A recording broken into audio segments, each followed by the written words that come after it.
دنیا کے اندر انسان کو جو پریشانیاں ملتی ہیں، مصیبتیں آتی ہیں، بیماریاں آتی ہیں، ان کی وجہ سے بھی گناہ معاف ہوتے ہیں۔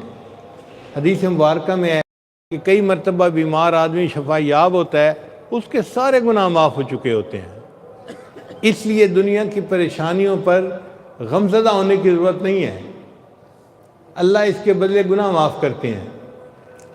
چھوٹی سی پریشانی، حتیٰ کہ علماء نے لکھا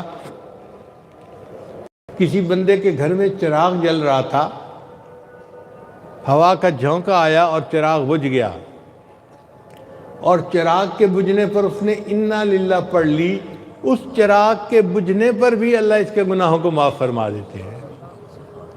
کسی بندے کی 2 جیبیں تھیں، اس نے ایک جیب کے اندر اپنی کنجی ڈالی، چابی ڈالی گھر کی، اب جب نکالنے کا وقت آیا تو اس نے دوسری جیب میں ہاتھ ڈال لیا تو دوسری جیب خالی تھی۔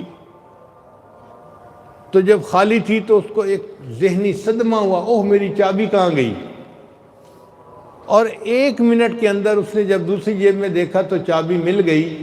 علماء نے لکھا یہ جو ایک لمحہ کے لیے اس کو ذہنی صدمہ ہوا، اس پر بھی اللہ گناہ معاف فرما دیتے ہیں۔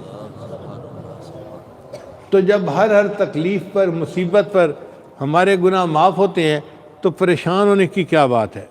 مومن کو تھکاوٹ ملتی ہے، پریشانی ہوتی ہے، کوئی مصیبت ملتی ہے، ہر ایک پر اللہ اس کے گناہوں کو معاف فرما دیتے ہیں۔ حتیٰ کہ اگر ٹھوکر لگی تو ٹھوکر کے لگنے پر بھی گناہ معاف ہو جاتے ہیں۔ اس لیے دنیا کی ان مصیبتوں، پریشانیوں پر غمزدہ نہیں ہونا چاہیے، یہ تو حصہ ہے زندگی کا، اور اس پر اللہ تعالیٰ ہمارے گناہوں کو معاف فرماتے ہیں۔ پھر 7واں عمل جس سے گناہ معاف ہوتے ہیں، ما یحصل فی القبر من الزغطۃ والفتنۃ والروع۔ قبر میں جب مومن جاتا ہے تو اس کو زغطۂ قبر پیش آتا ہے۔ زغطۂ قبر کہتے ہیں قبر کی دیواریں اس کو دباتی ہیں، اس کی وجہ سے بھی گناہ معاف ہوتے ہیں۔ اور یہ زغطۂ قبر ہر کسی کو پیش آئے گا، نیک کو بھی پیش آئے گا، بد کو بھی پیش آئے گا، مومن کو بھی آئے گا، کافر کو بھی آئے گا، ہر کسی کو زغطۂ قبر پیش آئے گا، اس سے کوئی بچ نہیں سکتا۔ حدیث مبارکہ میں ہے کہ حضرت سعد رضی اللہ عنہ ایک صحابی تھے، نبی صلی اللہ علیہ وسلم نے ان کی نماز جنازہ پڑھائی۔ جب قبرستان کی طرف جانے لگے تو نبی علیہ السلام پنجوں کے بل چل رہے تھے، پاؤں کی انگلیوں کے اوپر چل رہے تھے۔ صحابی نے پوچھا اے اللہ کے نبی صلی اللہ علیہ وسلم، ہم نے آپ کو کبھی ایسے چلتے نہیں دیکھا، ایسے کیوں چل رہے ہیں؟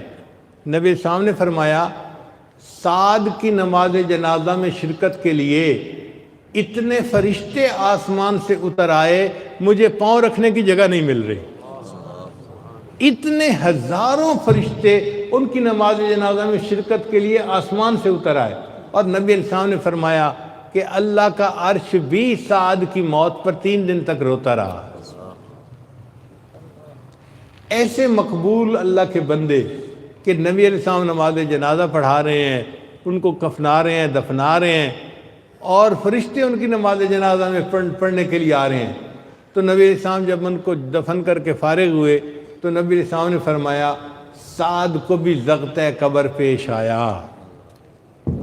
اتنے جلیل القدر صحابی، ان کو بھی زغطۂ قبر پیش آیا، تو اس کا مطلب ہے ہمیں بھی آنا ہے، ہر کسی کو آنا ہے۔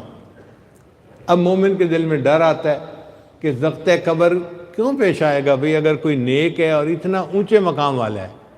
علماء نے اس کی تفصیل بتائی۔ آپ دیکھیں، آپ کسی ریسٹورنٹ پہ جائیں، آپ صرف چائے پئیں تو آپ کو چھوٹا بل دینا پڑے گا، اور چائے کے ساتھ بسکٹ بھی منگوا لیں تو بڑا بل دینا پڑے گا، اور اگر کھانا بھی ساتھ کھائیں تو اور بڑا بل دینا پڑے گا، اور اگر آئس کریم میٹھا بھی ساتھ منگائیں تو اور بڑا بل دینا پڑے گا۔ تو جتنا بڑا کھانا اتنا بڑا بل۔ اسی طرح دنیا میں بندہ جو جائز لذتیں لیتا ہے اس کا بھی پیمنٹ ہے۔ میاں بیوی آپس میں ملتے ہیں تو انہوں نے اللہ تعالیٰ کی نعمتوں کو انجوائے کیا، تو اس کی بھی پیمنٹ ہے، اچھا کھانا کھایا اس کی بھی پیمنٹ ہے، اچھی گاڑی میں سفر کیا نئی گاڑی میں اس کی بھی پیمنٹ ہے، بڑے گھر کے اندر پرسکون ایئر کنڈیشن کمروں میں زندگی گزاری اس کی بھی پیمنٹ ہے۔ اب یہ پیمنٹ تو دینی پڑے گی، اگرچہ جائز لذتیں ہیں مگر پیمنٹ تو کرنی پڑے گی نا۔ تو یہ پیمنٹ کہاں ہوگی؟ قبر میں، ضبط قبر کی شکل میں ہوگی۔ اس لیے جس نے زندگی میں زیادہ نعمتوں کو انجوائے کیا ہوگا اس کو ضبط قبر بڑا ہوگا، اور جو غریب ہوگا اس کو تھوڑی پیمنٹ کرنی پڑے گی۔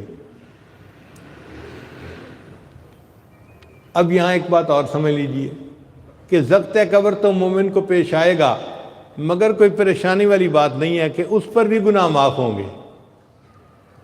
اور مومن اور کافر کے ضبط قبر میں فرق ہے۔ حدیث پاک میں آتا ہے کہ کافر کو جو ضبط قبر پیش آئے گا وہ ایسا ہوگا کہ اس کی پسلیاں ایک طرف کی دوسری طرف چلی جائیں گی، اس کو تکلیف ہوگی۔ لیکن جو مومن کو ضبط قبر آئے گا وہ تکلیف نہیں دے گا، وہ راحت دے گا۔ آپ دیکھیں اگر سر میں درد ہو تو آپ اپنے بیٹے کو کہتے ہیں بیٹا ذرا سر دبا دو، اب وہ آپ کا سر تو دبا رہا ہے لیکن سر دبانے سے آپ کو تکلیف نہیں ہو رہی بلکہ راحت ہوتی ہے، آپ کہتے ہیں بیٹا تھوڑی دیر اور دبا دو۔ تو جس طرح مومن کا سر دبانے سے اس کو راحت مل رہی ہوتی ہے، تکلیف نہیں ہو رہی ہوتی، قبر اس کو ضبط قبر پیش آئے گا، اس پر مومن کو تکلیف نہیں ہوگی، ایمان کی بدولت اللہ اس کو راحت دیں گے اور اس کے الٹا گناہ بھی معاف فرما دیں گے۔ اپنے کسی عمل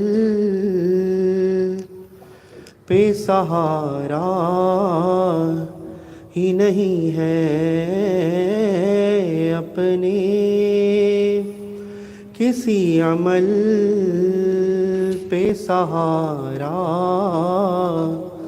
ہی نہیں ہے، توبہ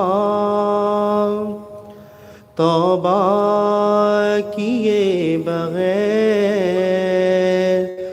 گزارا ہی نہیں ہے، توبہ کیے بغیر گزارا ہی نہیں ہے۔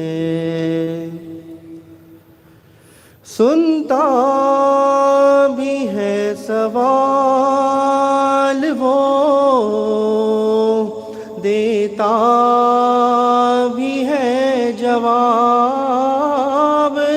سنتا ہے وہ سوال وہ، دیتا بھی ہے جواب، غافل غافل ہے تو کہ دل سے پکارا ہی نہیں ہے،